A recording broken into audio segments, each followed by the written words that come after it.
Bom, estou aqui agora com a Fabrina Furtado, que é professora do Programa de Pós-Graduação em Ciências Sociais em Desenvolvimento, Agricultura e Sociedade da Universidade Federal Rural do Rio de Janeiro, pesquisadora no campo da ecologia política feminista, que vem estudando a construção de políticas em nome das mudanças climáticas. Também faz parte do coletivo de pesquisa Desigualdade Ambiental, Economia e Política, que assessora organizações sociais. Muito obrigado, Fabrina, pela tua presença aqui no Planeta A. Obrigada a você, Bruno. E eu queria começar a conversa contigo bem do começo mesmo. A gente hoje está percebendo os eventos extremos cada vez mais frequentes no nosso dia a dia, e a percepção de que as mudanças climáticas são uma realidade, são algo importante de se debater, também já vem sendo percebida em âmbito internacional. E o que eu queria te perguntar é como a pauta ambiental ela começa a ganhar relevância nos espaços de poder. A gente, que vem acompanhando essa questão, a chamada questão ambiental, a gente analisa a partir de uma percepção de que os problemas ambientais eles sempre existiram, mas que existe uma conjuntura política que faz com que determinadas questões se tornem mais relevantes do que outras. Então, sim, a gente sabe que o clima está mudando, a gente vê objetivamente os efeitos na vida, principalmente de comunidades indígenas, comunidades tradicionais no mundo inteiro. Mas a gente entende também que existem atores políticos que se articulam na construção desses problemas, para dizer como que esse problema vai ser visto e quais são as soluções que devem ser consideradas nesse processo. Então a gente tem um processo histórico de construção da questão ambiental, desde as primeiras conferências da ONU até os dias de hoje, onde as conferências de clima se tornaram, vamos dizer, os temas de maior atenção, os processos políticos de maior atenção. Então, esses processos dependem também dessas articulações, primeiro de pressões, de organizações e de movimentos sociais, denunciando as implicações, principalmente a desigualdade ambiental, que a gente vê, nem todo mundo é afetado da mesma forma, existe uma desigualdade, daí surgem esses debates sobre racismo ambiental, sobre mulheres atingidas, afetadas pela mudança climática, até isso, os agentes dominantes que buscam determinar o problema da sua própria forma. Então, a gente vem acompanhando essa construção nesse sentido.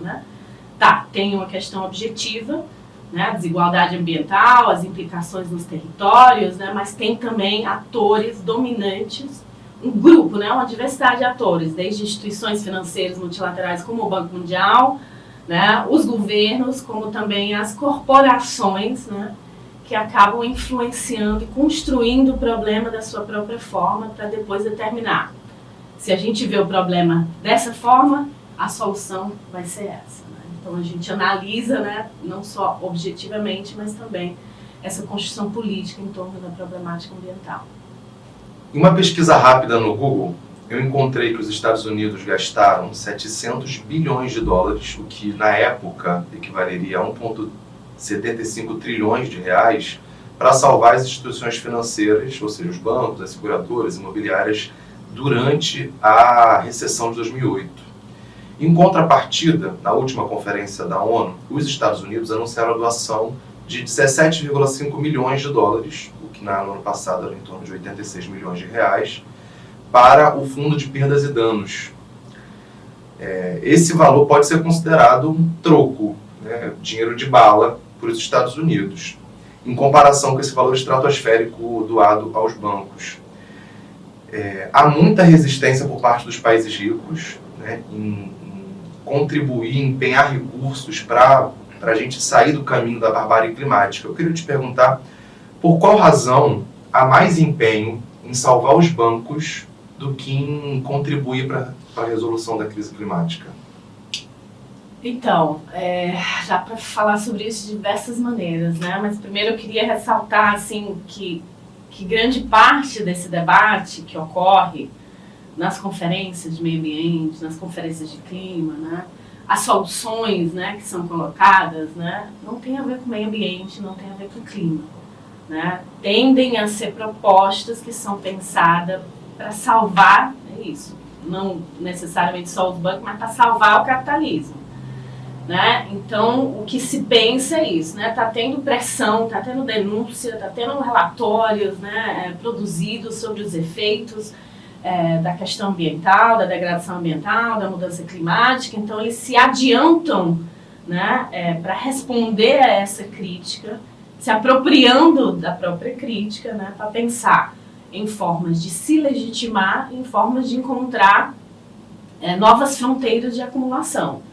Então, se a gente for olhar, ou seja, para além de pensar quanto foi gasto, né, para salvar os bancos e quanto é gasto no fundo de perdas e danos, né, que é óbvio, tem uma desigualdade absurda e a gente sabe que a questão não é financeira, né, é a gente olhar, né, o que está tentando ser salvo nessas conferências, nessas políticas, nesses acordos. E não é o clima, não é um combate à mudança climática, é salvar o capitalismo de uma crise que é muito mais profunda do que a climática, né, a gente pode chamar isso de crise civilizatória, né, de caos sistêmico, tem diversas formas de chamar. Então, é uma forma de se salvar dessa crise, né? Uma forma de se legitimar, porque o capitalismo ele não precisa só de lucro, né?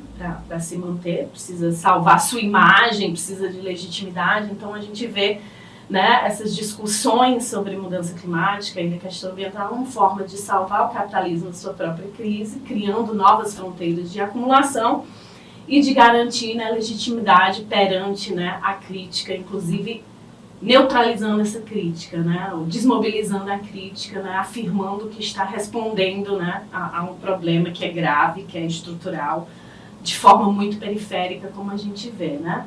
Então, muitas dessas discussões, né, muitas das promessas, né, que são feitas, né, não são cumpridas, mas além disso, vamos olhar também, né, para que tipo de promessa, que tipo de fundo, que tipo de política está sendo discutido. E a gente vê isso, né? Não é sobre meio ambiente, não é sobre clima, não é sobre comunidades, né? É sobre salvar o capitalismo da sua própria crise, criar novas fronteiras de acumulação e de legitimação. Eu queria já aproveitar essa resposta para engatilhar numa outra pergunta que tem a ver com esses mecanismos e essas ferramentas que o capital cria para então salvar a si próprio diante dessa iminente crise, que é o mercado de carbono, que vem sendo falado há muito tempo, que na última COP avançou sua discussão. O Brasil também tem um projeto de lei, está regulamentando o mercado de carbono, e eu queria que você falasse um pouco mais sobre essa estratégia. Como é que você enxerga o mercado de carbono, e se puder explicar também para quem está nos ouvindo o que é o mercado de carbono, como ele funciona. Eu acho que a primeira coisa que é importante a gente ressaltar é que o mercado de carbono e políticas relacionadas, né, não é algo novo, não surgiu agora, né?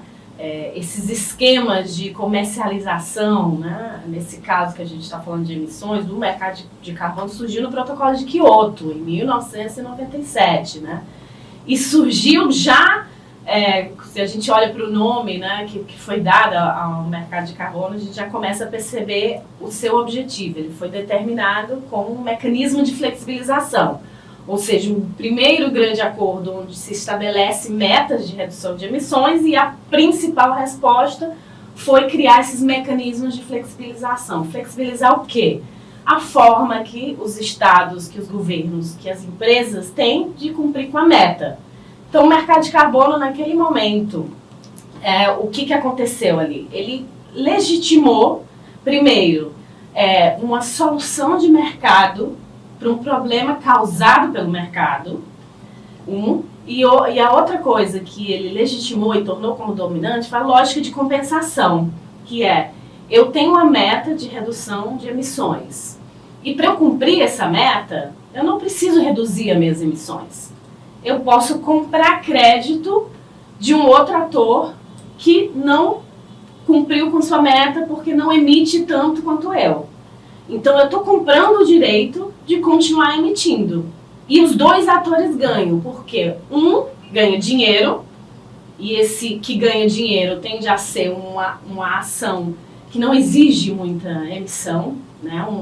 Uma atividade econômica, né, que não tem né, extração de combustíveis fósseis, que emite tanto, então ele está lá já emitindo menos da meta, e ele vende crédito, ganha dinheiro, e o outro que tende a ser, né, o setor dos combustíveis fósseis, que é o que mais contribui, né, para a mudança climática, e é o que tem mais dificuldade porque como é que você reduz as emissões de uma petroleira? Só se não extrair tanto petróleo. E se não extrair tanto petróleo, não vai lucrar. Então, essa empresa lucra comprando crédito. Por isso, é mecanismo de flexibilização. Eu flexibilizo a forma com a qual eu tenho para cumprir uma meta. Então, eu compro o direito de continuar emitindo. Né? A mesma coisa com o setor de aviação. Como é que o setor de aviação vai reduzir as emissões? Só se a gente começar um debate aqui, né, sobre o setor de aviação, se a gente começar um debate profundo sobre o uso de combustíveis fósseis, a extração de combustíveis fósseis. Então, grande parte desses mecanismos foram criados para a gente não discutir isso. A gente não discutir petróleo, né? Ou no caso brasileiro, a gente não discutir o desmatamento que vem, né, que está conectado com o agronegócio, né, com o modelo e paradigma de desenvolvimento que a gente tem, baseado na extração, né, dos recursos naturais, dos chamados recursos naturais, né, do desmatamento relacionado, né, de toda a destruição ambiental que é relacionada a esse modelo. Não vamos discutir isso. Então, o mercado de carbono ele veio, primeiro, né, para fortalecer um mecanismo de mercado, criar e fortalecer um mecanismo de mercado, onde atuam diversos atores, inclusive do setor financeiro, e muitos daqueles bancos que foram salvos, hoje atuam no mercado de carbono, né, ou políticas relacionadas. Então, você tem aí uma criação de capital, né, a partir de um mecanismo de mercado criado para solucionar um problema que o mercado causou, por um lado, e o outro lado você cria essa lógica de compensação.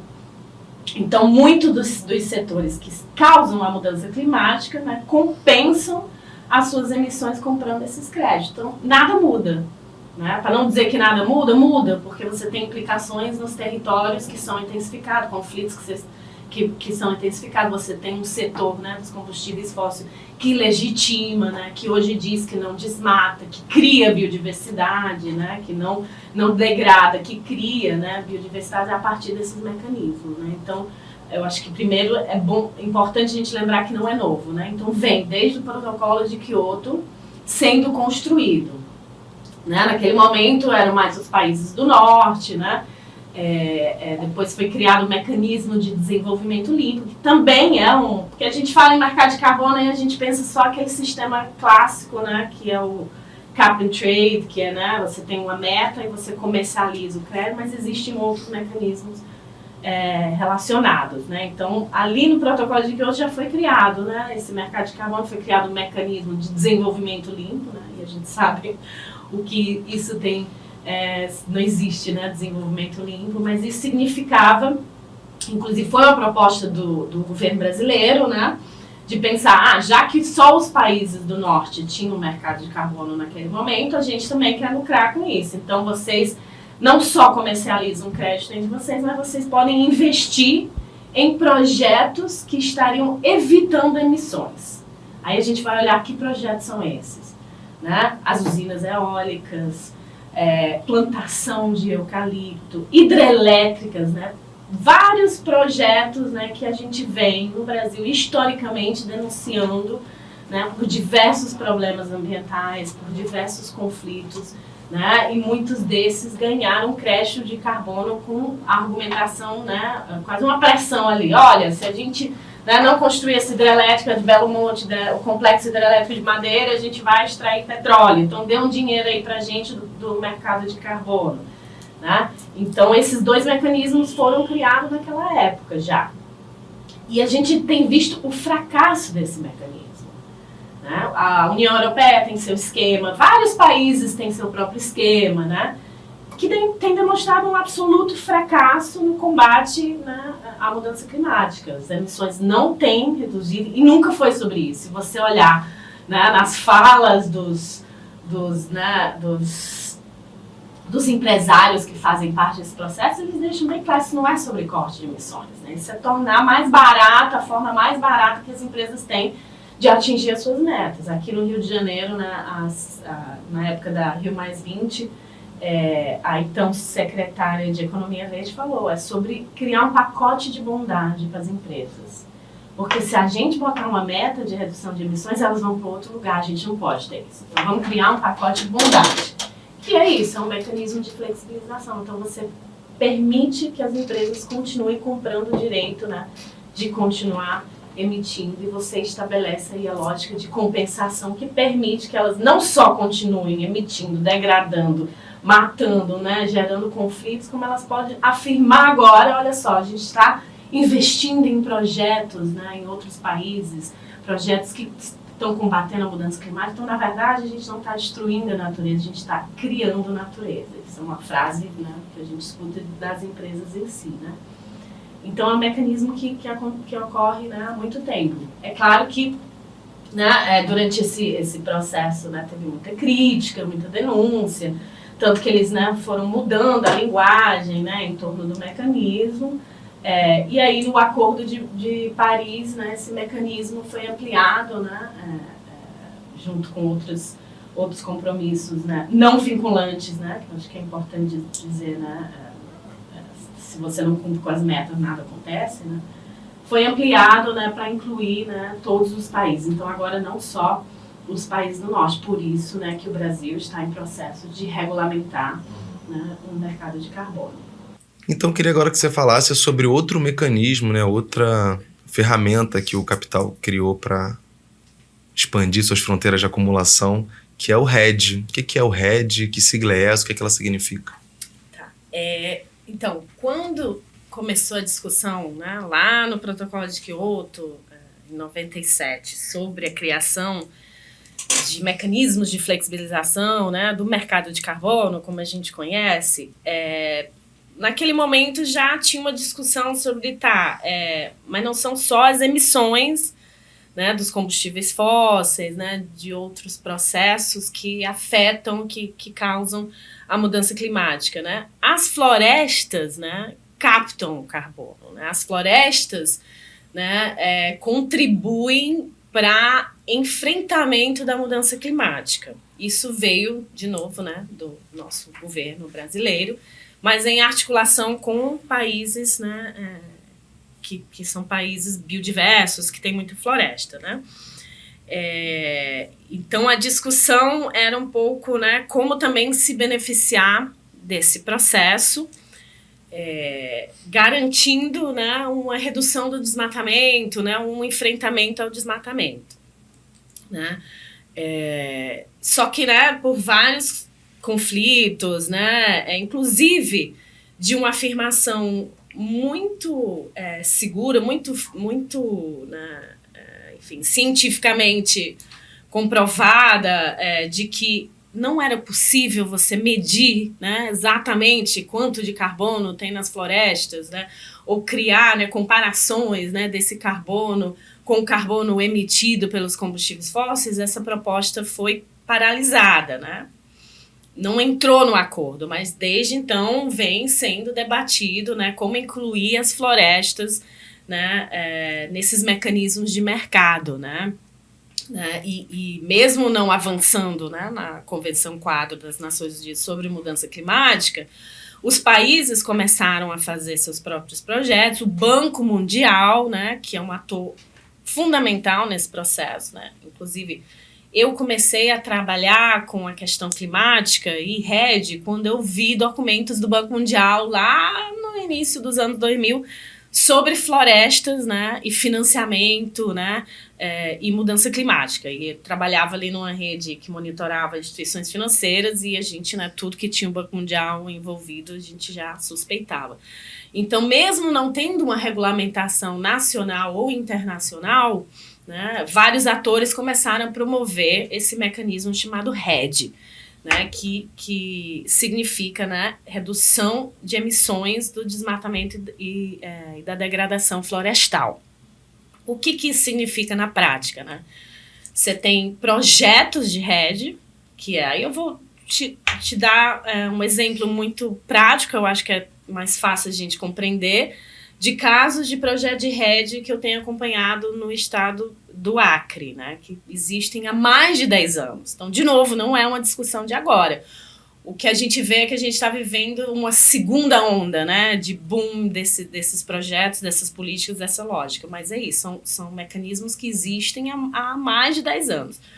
Então, né, tem um caso, né, que a gente acabou de visitar no Acre, que a CPT acompanha, né, que a Comissão Pastoral da Terra acompanha, né, que tem ribeirinhos e comunidades tradicionais vivendo, né, nesses territórios, né, que um latifundiário local, né, junto com alguns políticos, né, da região, junto com empresas que desenvolvem projetos de carbono, né, chegaram nesses territórios, né, e afirmaram, olha, essa terra não é de vocês, vocês são poceiros, óbvio que não usaram, são poceiros, né, não usaram essa linguagem, né, mas chegaram e afirmaram, vocês não são proprietários dessa terra, né, eu sou como latifundiário, né, mas eu quero que vocês fiquem, eu vou deixar que vocês fiquem, mas vocês vão assinar um contrato de um projeto de rede, onde vocês não vão ter que deixar de fazer nada, vocês vão receber para manter a floresta em pé, que é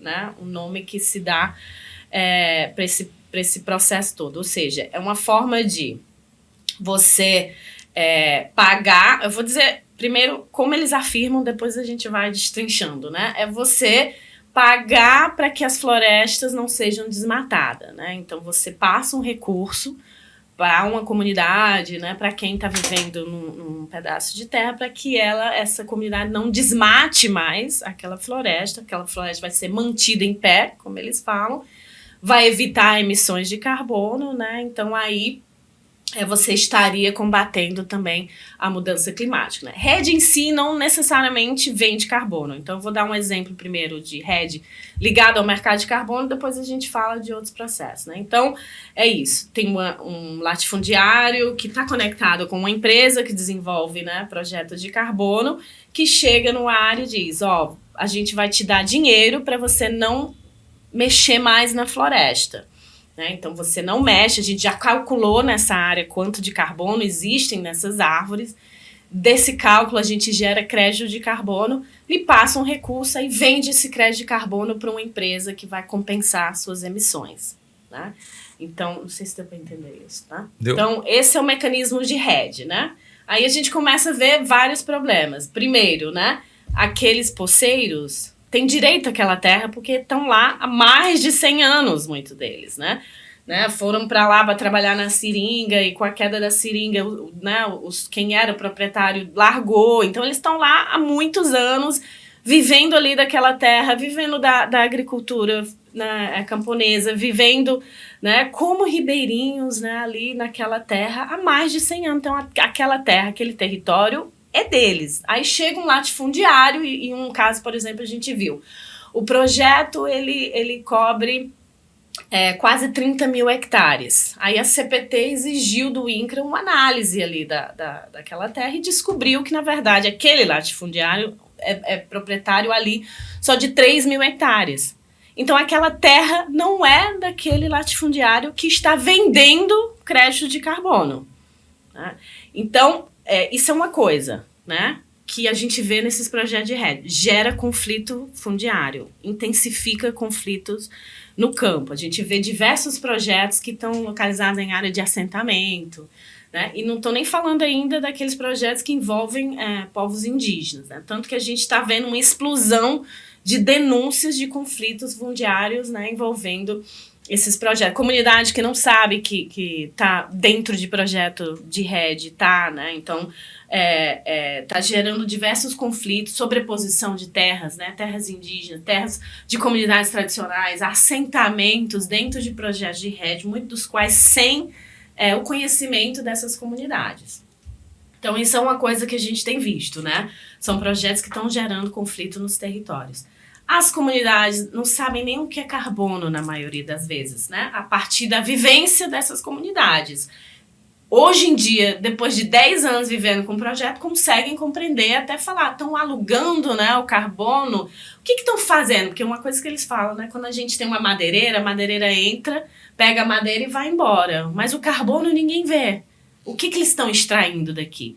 Então é muito difícil compreender, né, o processo, inclusive para combater, né, o processo. Então essa é uma primeira coisa, a gente vê um desconhecimento, né, das comunidades sobre o projeto, sobre o que significa. Né? Muitos já falaram, a história que a gente escuta é muito distinta dessa história que vocês estão falando. Né? Então chegam promessas, chegam benefícios, chegam promessas de benefícios, né? Então as comunidades não sabem direito, né, os projetos, né, nos quais elas estão envolvidas. Inclusive porque muitos já falaram que não assinaram um contrato, mas que, por exemplo, participaram de uma reunião, né, que quem estava organizando a reunião pediu para assinar uma ata, e essa ata de participação da reunião virou a assinatura do contrato. A gente tem denúncia, a gente ouviu isso agora. A gente não gosta de assinar mais presença em reunião porque, né, usaram a nossa assinatura para dizer que a gente estava concordando com o projeto quando a gente não estava. A gente já escutou, né, chegaram aqui na minha comunidade e falaram que todo mundo já tinha apoiado, menos eu, que eu ia causar conflito, então eu acabei assinando. Então, né, entram ali numa lógica que é comunitária, desestabilizam, né, não entram para negociar coletivamente, para debater coletivamente, né, vão individualmente, né, nas casas para pressionar, tem muita manipulação de informação. Então essas comunidades estão em projetos sem saber direito o que significa esses projetos, é uma coisa, né? A segunda coisa, a outra coisa é que os benefícios não chegam. Então a promessa de recursos para manter a floresta em pé não chega na maioria dos casos, né? Teve uma senhora que disse, me prometeram 30 mil reais para eu não brocar. Ou seja, né, para ter sua plantação para alimentar a sua família. Então, porque eu não podia mexer na floresta. Então, eu parei de plantar, não recebi o dinheiro, passando fome. Nem o dinheiro recebeu, nem poder, né, plantar, que é outra coisa, né, que está relacionada a esses projetos. Porque, né, tem uma camponesa do Acre que falou uma vez, parece um terror psicológico, como se fosse a nossa, né, plantação, a nossa roça, nosso roçado que fosse responsável por causar a mudança climática, né? Então não é, né? Se a gente quer falar de redução do desmatamento, no Brasil a gente tem que falar do agronegócio, a gente tem que falar, né, da mineração, a gente tem que falar do neoextrativismo. E esses projetos de rede envolvem comunidades, né, povos indígenas e comunidades tradicionais que não são responsáveis pelo desmatamento. Né? Não são os atores sociais que causam o desmatamento, mas estão sendo responsabilizados. Estão sendo responsabilizados porque no projeto, inclusive, quando a gente analisa projetos, eles aparecem como agentes do desmatamento e tem suas práticas criminalizadas, como se fosse, né, o roçado, né, brocar, né, um quintal, né, da agricultura familiar que fosse responsável pela mudança climática. E não é. E com isso a gente para de discutir as causas reais do desmatamento e nem falamos mais de petróleo, que era o início da conversa. Não existe mais discussão sobre petróleo. Então o que a gente vê? Projetos de rede, né, que afirmam, né, ser um mecanismo de remuneração daqueles que mantêm suas florestas em pé, não remunera, né, então não gera benefícios na maioria das vezes, pelo menos todos os casos que a gente ouviu falar, não gera benefício. Não reduz o desmatamento, porque não são esses atores que são os grandes responsáveis pelo desmatamento. Geram conflitos internos, né? A maioria das reuniões que a gente vai, né, tem uma pessoa que vai lá, que foi mandada pelo latifundiário para gravar a reunião, para ameaçar, né? Que é outro processo. Contratam alguém da comunidade para ser vigilante, para denunciar, fulano acabou de construir uma casa. Aí vão lá e mandam, né, a senhora derrubar a casa que ela construiu para o filho, né? A gente vê casa. Cicrano tá tirando aqui, né, um pedaço da árvore que é para construir uma canoa. É denunciado e muitas vezes preso, né? Então, que é outro processo. Intensificam e criam conflitos internos, né? E criam esses conflitos, né, fundiários. Então, não reduz o desmatamento, não combate a mudança climática, intensifica os conflitos, e como muitos desses projetos vendem o crédito de carbono, ainda tem a ver com aquela lógica de compensação sobre a qual eu já falei, porque as empresas que compram são, né, empresas são mineradoras, são empresas de energia, de petróleo, né, de aviação, que em vez de reduzir as suas emissões, botam dinheiro, né, nesses projetos de RED, compensam, né, e dizem que estão investindo no combate à mudança climática, né? Então, novamente, não é sobre clima, não é sobre meio ambiente, não é sobre floresta, muito menos sobre essas comunidades e povos tradicionais. Fora que muda a nossa percepção da questão ambiental, né? Eu lembro uma vez uma das lideranças, né, de uma comunidade chegou e disse: eu nunca vi floresta que não é em pé. Então, de onde saem essas caracterizações assim? O território vira floresta em pé, né? Uma ampla diversidade de modos de vida, de formas de conviver com o mundo material, né? Vira estoque de carbono, né? Então, para além de todos esses conflitos, esses problemas muito reais que a gente vê nos territórios, né? E a possibilidade dessas empresas continuarem comprando o direito, né, de desmatar, de poluir, de degradar, de gerar conflito, a gente começa também a ver uma mudança da nossa percepção sobre o que é a natureza e sobre, né, essa relação, né, que a sociedade tem com a natureza a partir dessa ideia de, né, métrica de carbono, né, de estoque de carbono, floresta em pé, né, muitos desses conceitos que, inclusive, têm a ver com o mundo financeiro, né? Com o mundo capitalista, né? Com o mundo financeiro. Tanto que a gente fala, né, que assim, a financiarização, né, ela tem a ver, primeiro, com a transformação, né, a financiarização da natureza. Né? Primeiro tem a ver com a transformação de tudo em ativos, tanto que fala, né, ativos ambientais, né, a lógica de serviços ambientais, né? Tem a ver também com a incorporação de justificativas ditas ambientais por parte do capital. É isso, as corporações que inserem, né, no seu discurso, nas suas práticas, né, justificativas ditas ambientais. Não, estamos contribuindo, né, para a luta contra a mudança climática, né, ganhando legitimidade, mas o processo de financiarização também da natureza também tem a ver com uma crescente influência de atores, de linguagem, de lógicas, né, do capitalismo financiarizado no nosso dia a dia, né, na nossa relação com a natureza. Para você que está nos ouvindo e está nos vendo agora também, o mercado de carbono se baseia em algo que é muito concreto e físico, né, que é a fotossíntese, a forma como a planta respira, ou seja, ela puxa o CO2 e emite o oxigênio. Então, é justamente nesse processo de, entre aspas, sequestro de carbono ou respiração da planta em que o capital monetiza, financiariza justamente algo que é natural, que a planta faz por fazer, porque é o jeito dela sobreviver, né? E algo que eu fico muito espantado também com o mercado de carbono é como eles contabilizam as emissões evitadas, né? Por exemplo, aqui no Rio, eu não sei nem se isso é verdade. Se isso não for verdade, não vai entrar no episódio. Mas o Itaú tem essas bikes Itaú. E as pessoas circulam com essas bikes e eles utilizam essa quilometragem que a pessoa circulou de bike para dizer que foi evitado o uso de transporte automóvel ou transporte público, e essa quantidade de quilometragem se transforma em quantidade de emissões evitadas, e isso entra no saldo final da contabilização do mercado de carbono. Ou seja, algo que nem foi emitido entrou na conta para ser compensado. E uma última coisa que eu acho que é um comentário interessante também, tem uma prefeitura aqui do estado do Rio que tem uma Secretaria do Clima. E essa Secretaria do Clima teve uma iniciativa de pagamento por redução de emissões de gases de efeito estufa para pessoas em situação de vulnerabilidade. Ou seja, se a pessoa economizou na luz, economizou na água, economizou ela recebe a moeda social do município. E eu tive a oportunidade de conversar com o secretário e falei assim, olha, eu acho que esse projeto, ele está indo nas pessoas erradas. Eu já tenho críticas ao mercado de carbono, mas eu acho que ele está indo nas pessoas erradas, justamente porque são essas pessoas as que menos emitem.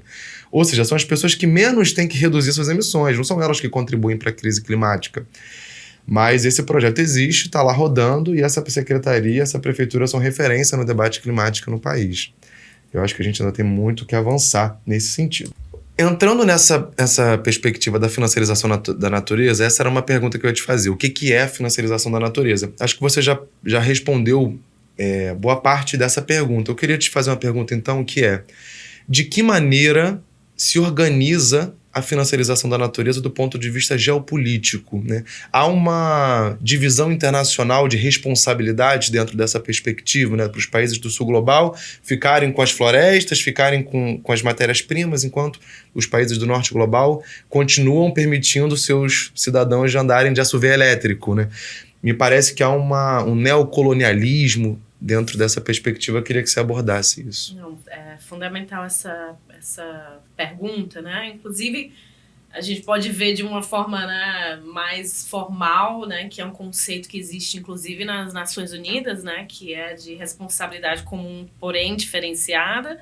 Ou seja, né, houve lá atrás um reconhecimento de que os países do norte industrializado, né, são mais responsáveis pela mudança do clima do que os países do sul e que, portanto, deveriam, inclusive, pagar, né, pelas políticas, né, por isso toda a discussão, né, sobre financiamento que está sempre nas conferências e é sempre um conflito, né, porque não se quer assumir, né, esse conceito, esse posicionamento que os países do norte são mais responsáveis, né, pela mudança climática, né, até o que a gente está vendo hoje em termos dessas ditas, né, soluções, ou que muitos movimentos e organizações chamam de falsas soluções, né, que a gente pode falar do mercado de carbono, né, quais são as empresas que estão mais comprando, né, os créditos de carbono, né, empresas do norte, para que essas empresas continuem, né, emitindo, né? A gente está falando de, quando a gente olha para os projetos de rede, né, a gente olha para as empresas que desenvolvem projetos de rede, grande parte dessas empresas estão nos países do norte. A gente tem um caso recente, né, de um estadunidense, né, o Michael Green, que diz que tem mais de 20 projetos de rede no Brasil, inclusive muitos projetos envolvendo povos indígenas, né, envolvido em conflitos em grande parte desses projetos, né, envolvido em grilhagem de terra, né, criando associação, né, onde a sua esposa é presidente da associação, ocupando terras ou comprando terras que são terras públicas, terras de assentamento, né?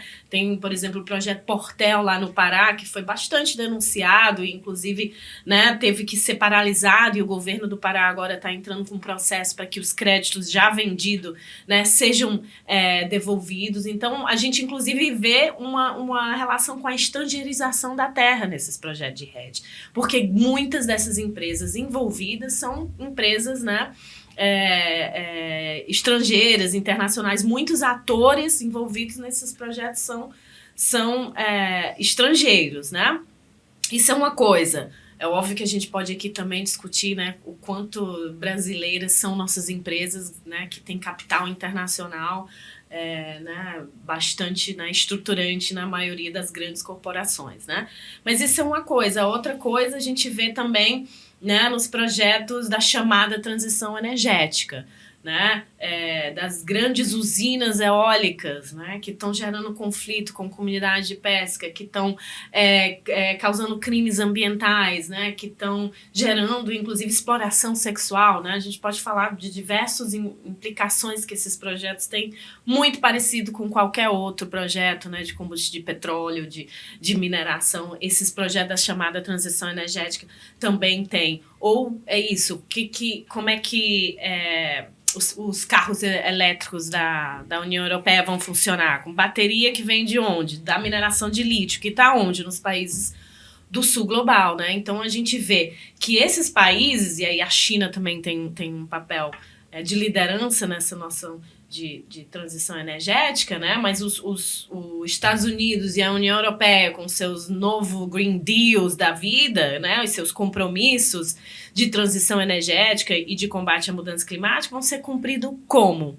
Nas terras, né, dos países do Sul, impactando, né, tendo implicações nas comunidades e nos povos tradicionais dos países do Sul. Então a gente vê aí estrangeirização de terra, a gente vê uma corrida, uma outra, né, uma nova fase de corrida por terras e territórios que estão nos países do Sul. Então, a gente continua e intensifica nessa inserção subordinada e dependente de países como o Brasil ao capitalismo, né, global. E os custos desses projetos, né, em nome do clima, em nome de combater as mudanças climáticas, né, estão nos nossos territórios e nas nossas terras, né, e inclusive também, né, em termos financeiros, com apoio, né, do nosso Estado, né, do governo, apoio ideológico e muitas vezes financeiro, inclusive. Então, né, essa desigualdade ambiental, né, que tradicionalmente tem sido, né, exporta as empresas poluentes para os países do Sul. Aqui no Rio de Janeiro a gente tem, né, o exemplo lá da TKCSA Ternium, que não se instalou na Alemanha, mas vem se instalar, né, hoje é Ternium, mas era, né, a alemã, vem se instalar no Rio de Janeiro. Então tem essa exportação, né, da poluição, da degradação ambiental, e agora, né, os custos dessa chamada transição energética estão aqui nos nossos territórios também. Bom, e a última pergunta do nosso episódio de hoje é, na sua opinião, Fabrina, em que medida a financiarização da natureza ela contribui ou atrapalha para as verdadeiras soluções para a crise climática? Então, com certeza atrapalha, né? E aí atrapalha por quê? Né? Não só atrapalha por todas essas implicações que a gente está falando aqui, né? De não combater de fato, né, não reduzir as emissões, não reduzir o desmatamento, né, por gerar todos esses conflitos e outros problemas ambientais, né, porque a gente às vezes, óbvio, está muito focado na questão climática, né, por questões óbvias, né, porque tá intenso, né, os problemas relacionados à mudança climática estão intensas, mas, né, esse foco, né, reducionista, que né, a gente, na verdade, está vivendo muito mais do que uma crise climática, né? A gente pode dizer que a gente vive uma crise civilizatória, né? Crise de humanidade, né? Tanto que quando a gente está com lideranças e comunidades, a gente está tendo combate de dois projetos. Um projeto de morte, que é a mineração, o agronegócio e o petróleo, mas também é REDD, né? No encontro que eu fui agora afirmar, o REDD é um projeto de morte, enquanto essas comunidades, esses povos, os movimentos sociais em resistência estão promovendo um projeto de vida, né? Então atrapalha por todos esses conflitos, mas atrapalha também porque passa uma sensação de algo está sendo feito, né? A gente tem uma estrutura de poder ligado, né, a esse processo de financiarização da natureza muito amplo e muito forte. São diversos atores que estão envolvidos, né? A gente tem instituições financeiras multilaterais, a gente tem as conferências, né? A gente tem certificadoras de carbono, né? A gente tem as corporações e a gente também tem outro ator que é fundamental nesse processo, que são as grandes ONGs conservacionistas. Se você olhar, elas estão em todos esses projetos, elas entram nas comunidades, né? Elas às vezes financiam esses projetos, tanto que a gente chama hoje em dia de uma indústria da conservação, né? Que se coloca e que constrói, né, argumentos muito impactantes no sentido, né, às vezes até catastróficas, né? O mundo vai acabar pela mudança climática, e se ele vai acabar, né, a gente diz que o problema maior do mundo é a mudança climática, e dentro da mudança climática é o carbono, e a gente, né, elabora cálculos magníficos, né, para dizer no fim, olha, o mundo vai acabar, é o carbono, é a crise climática. Então a única forma de enfrentar isso são os mecanismos de carbono, remunerando, né? Então tem argumentos muito fortes, né? Remunerar aqueles que mantêm, né, as suas florestas em pé. A gente está falando, né, de reconhecer em muitos casos o papel histórico fundamental que povos indígenas e comunidades tradicionais têm tido, né, na preservação do meio ambiente, né? Então reconhecem a contribuição desses povos para o meio ambiente, inclusive usando a linguagem de guardiões da floresta, mas reconhece para incorporar na lógica mercantil. Então atrapalha por todos os efeitos, por não combater, por não ser uma solução estruturante que lida com as causas, mas atrapalha também porque faz com que a gente não olhe mais para as causas estruturantes e a gente incorpore a lógica, a gente incorpore a linguagem, a gente incorpore a perspectiva de que se não tem jeito, se não tem outra solução, e a gente sabe que tem, né, mas a gente não olha para essas soluções, que são inclusive deslegitimadas, desqualificadas, né, e a gente afirma que essa é a única solução. Então impõe essa ideia de que a única forma de combater a mudança climática é através desses mecanismos. Então atrapalha, né, de diversas formas. E inclusive, a partir do momento que a gente incorpora, né, essa perspectiva dominante, a gente incorpora, né, a linguagem, a gente incorpora essa forma de ver o mundo.